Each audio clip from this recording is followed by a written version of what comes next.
Welcome, everyone, to the next episode of Creativity Talkin'. Today we'll be talking with Mr. V, talking music, and Mr. J, Jason Clark, talking Stryper, rise to the call. All right, man, what's happening? How you doing, brother? Good. Yeah, you got the text, and I had already seen it today, but I'm just going to do, let's see here. Yeah, just listen to like 10 seconds of this.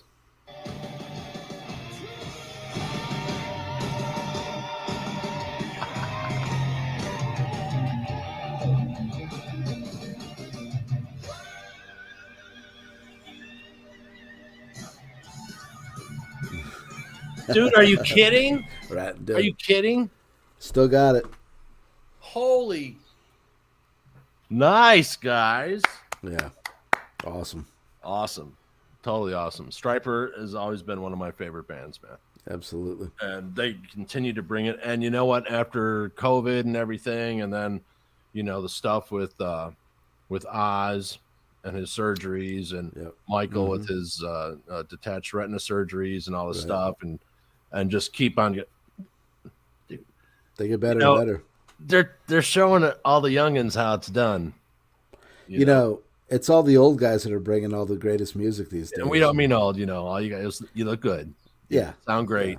Keep doing it. You look better than we do. Yeah. You're holding up better. Yeah, but Stryper gave me my first professional gig, man. Oh, really? Yeah, as a roadie at the Odeon nice. In 1986, Help the Hell with the Devil. Wow. Awesome. Absolutely. I got pictures. Yeah. And anyway, so this lineup is Oz Fox on guitars and background vocals. Michael Sweet, of course, leading the gang, doing what he does on lead vocals and lead guitar. Robert Sweet, dude, the drums on this. Awesome. Dude, the guy's like thunder, The monster. Oh, total monster. And then Perry Richardson on bass bringing it. And he's a really good addition, man. Yeah. South Carolina boy, too. Yeah, nice. Call me, Perry. Yeah, maybe he could be on the podcast, or any of you guys, really. We'd love to have you. Dude, sometimes they get a bad rap, and they shouldn't, because it's unwarranted. They're right up there, man. And, awesome. Dude, the background vocals, dude. Okay, so there's certain bands that have epic signature background vocals, right? Mm-hmm. Queen. Yeah. Van Halen. Yep. Stryper. Yep. Dude, they're so unique in their, but it's like, it's a little bit of an 80s thing, but, I like that they're kind of embracing that a little bit more. You know what I mean? Yeah, absolutely. Not that they went totally far away, but I never got the whole keyboardy metal Europe thing that everyone went to when that's not what they did. No, Stryper is definitely sticking to the formula, Yeah, man. Doing what they do best. Yeah. I mean, and then there's like a little Soldiers Under Command, little nod there, before it goes into the, and then his screams.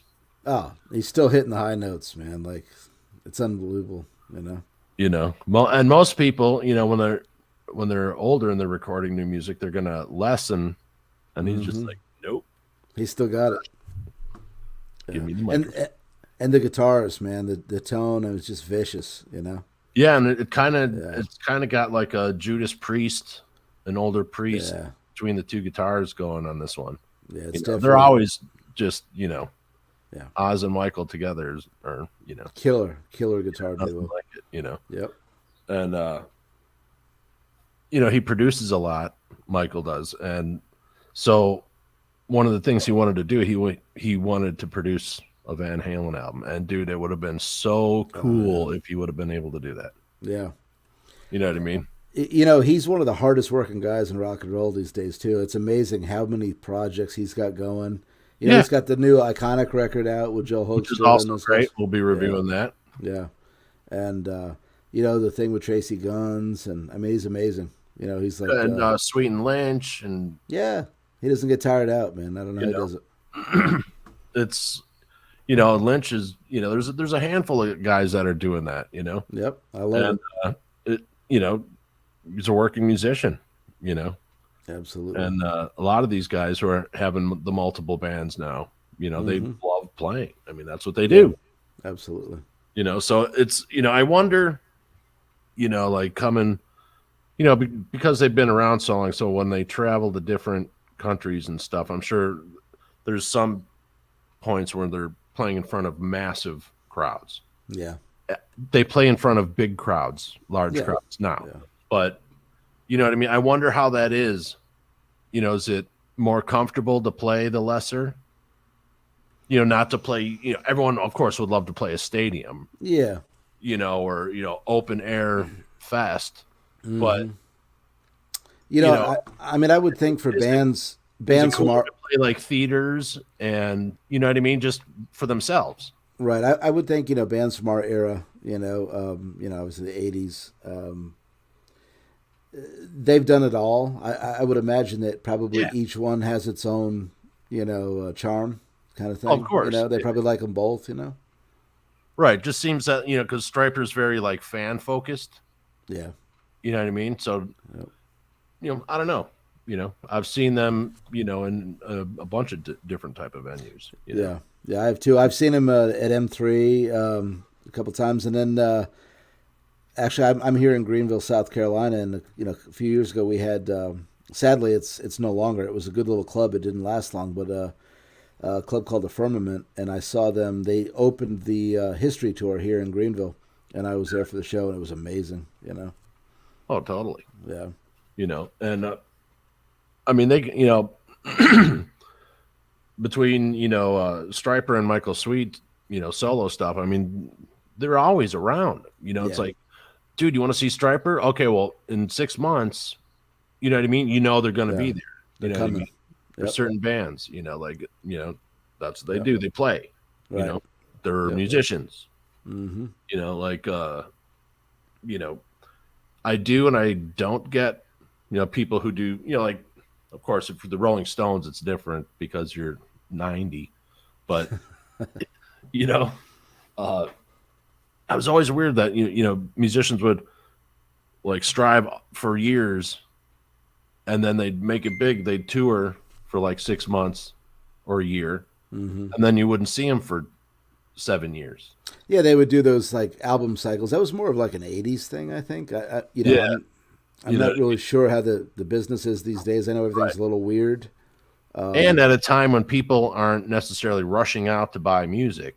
Yeah, exactly. Stryper's cranking out an album like every year and a half-ish. I mean, before, with COVID and everything. But and then, Michael's 16 other albums that he's playing on and producing. And, like, I know why he drinks all that coffee that he's always talking. Dude's busy. You know what I mean? Oh, yeah. And good for him, Yep. But, I can't wait to hear the rest of this album, man. Yeah, it's definitely a ferocious song. It is. And the solo break, too, is like just what you expect, Right. Yeah, it's just, as a guitar player myself, I'm like, yeah. Right. Yeah. Here he comes. Uh-huh. And, dude, that scream, amazing. Yep. As always. But, so 2 thumbs up for the Reich. Absolutely. Or 2 horns up, I should say. For Stryper, yeah. Or wings. 4 wings up. Yeah. But, yeah, man. Thanks for making your music. Continue to make more. We love it. Plenty of us out here loving it. Yep. And don't worry about the people who... it doesn't matter. Anyway, everyone, go listen to some Stryper from way back. It's all good. And Stryper, Rise to the Call. Dude, you got to check it out. Home run. All right, man. All right, brother. Have a good one. Great song, man. Thanks, guys. All right.